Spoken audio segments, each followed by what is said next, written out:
I've got the wonderful Flusha on the line here with me for another Flashpoint team interview. First of all, thank you so much for taking the time to chat with me. I know we were just chatting about, you said that you come back from the bootcamp. Of course, we could see you on that during the DreamHack Open EU RMR.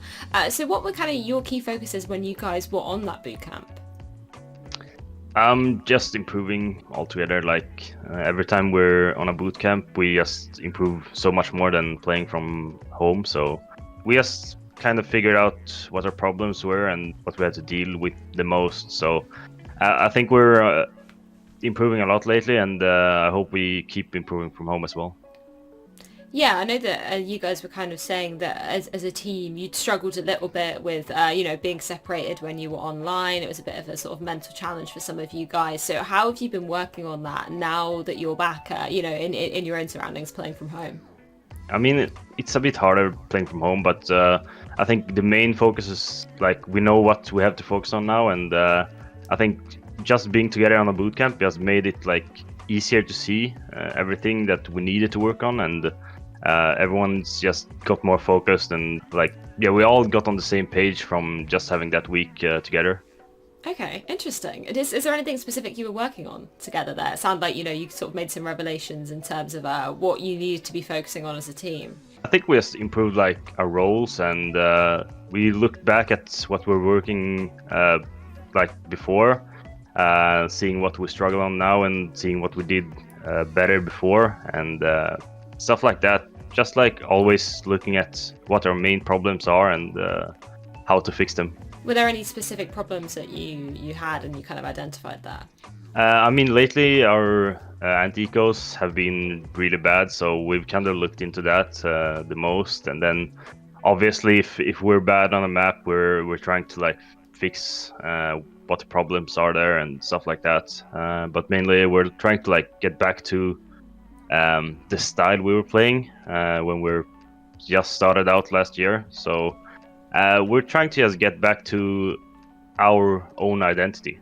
Yeah, I think one of the sort of big things about the Fnatic identity that we've seen recently is just, the strength of the individuals, like your individual firepower each as players.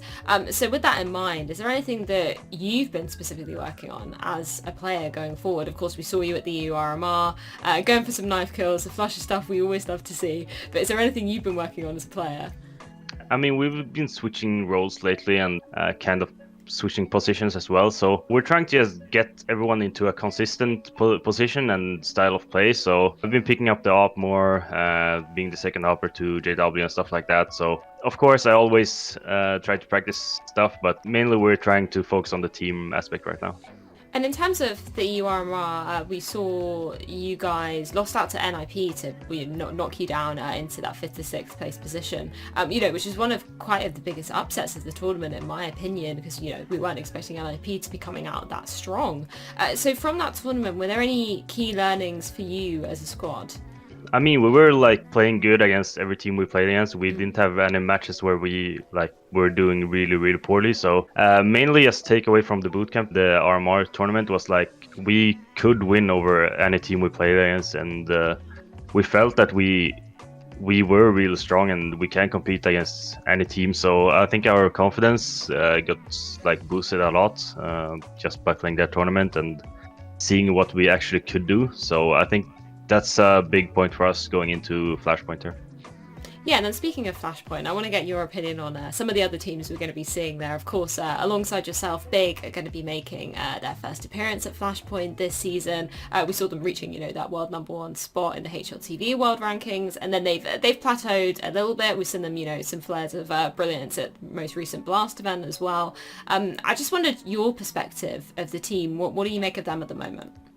They seem like a really structured team. They have that German style, always so structured, and I think they've really hit a momentum right now. Like they play a lot and they keep winning against most teams. So I think they have a strong upper. That's kind of like what makes them a really good team for me. I think it creates a lot of space and I think that makes it easy for them to play. But yeah, we're gonna try to beat them. I like that. Obviously, you mentioned earlier that you were picking up the AWP a little bit more. How has that been for you personally? I feel really like confident with the op. I was an opper back in 1.6, so that's a long time ago. But I've always felt confident with it. But we've never really had like a second opper in the team. Like ever since we started Fnatic, it's always been JW, and then everyone else has been using it. And that's kind of a change we've been doing lately. Like we have certain people doing certain stuff, and yeah. That's going to be really exciting to see when that point comes as well. And also, we've obviously seen OG as well coming alongside U3 as sort of the newer faces into Flashpoint as well, which is going to be super exciting. And you guys, you've had a little bit of a rivalry. They obviously stopped you from getting to the grand finals IEM New York, and then you beat them twice, no less, at the EU RMR recently. So how are you viewing those guys as a team? Do you feel like you have a rivalry with them? I feel like we have a small rivalry. Like we played against them 3 times in a few days, so it was kind of like odd playing the same team. Like we played them on pretty much the same maps all 3 games, so it was like after we played them the first time, we like knew what would be working and maybe how they would play against us on other maps and stuff like that. So we'll see if we play them again, if anything has changed or if it's still the same. How do you approach that? As you know, we kind of been seeing this within the EU region a lot, like, you know, because of this online era, only some teams being able to play, another group of teams quite a lot. So how do you approach that as a player when you feel like you've played them a lot on the same maps as you were saying? How do you kind of spice things up in that aspect when you're approaching them for, you know, the X time in a short period of time?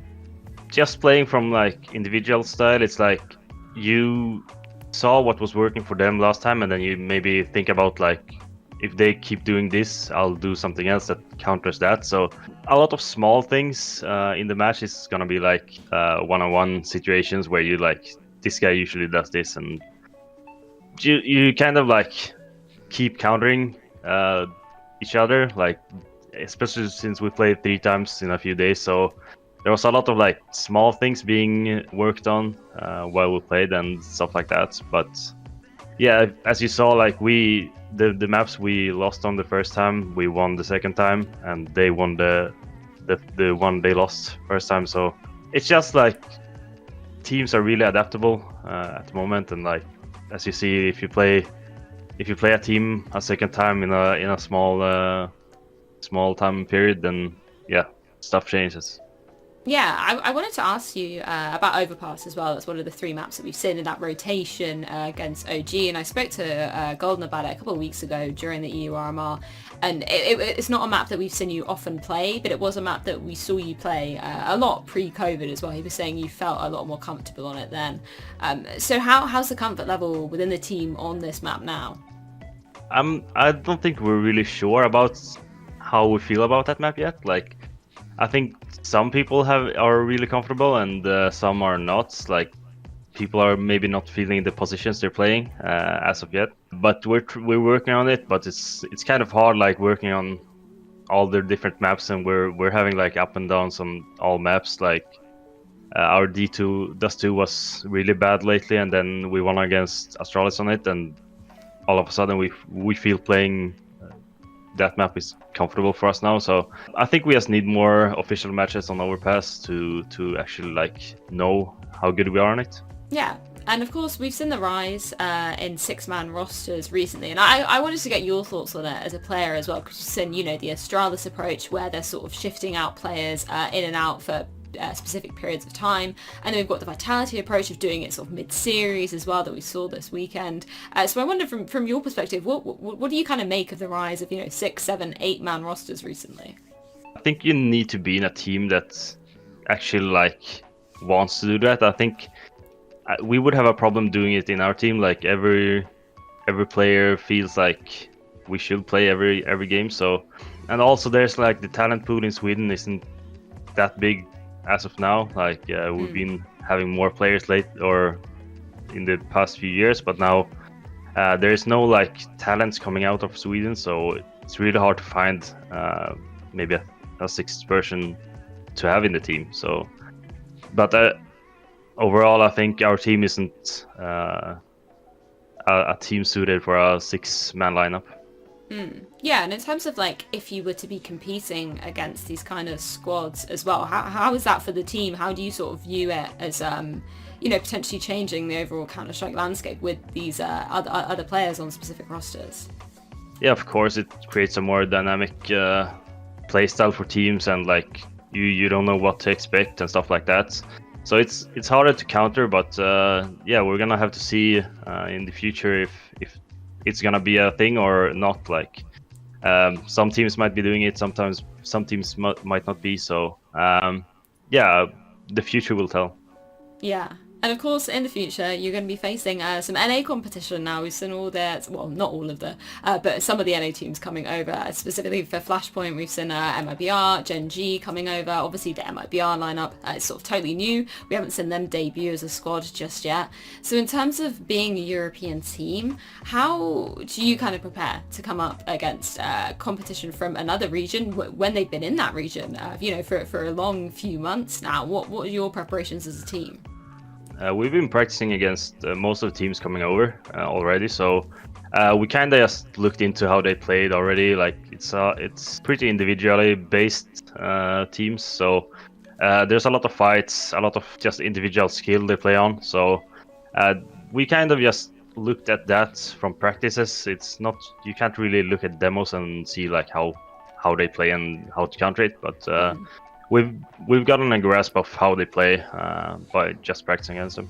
And of course, coming into Flashpoint, are there any teams that you view particularly as your rivals coming into it, or any teams that you're really hungry to be playing and beating there? Honestly, like Big is probably the team that we're looking out for. Other than that, we're feeling like we are the better team than the rest. So we're gonna be seeing if that works out for us. Confidence, I love it. Thank you so much for taking the time to chat with me, flusha. I'm so looking forward to seeing you guys debut at Flashpoint. Yeah, thank you.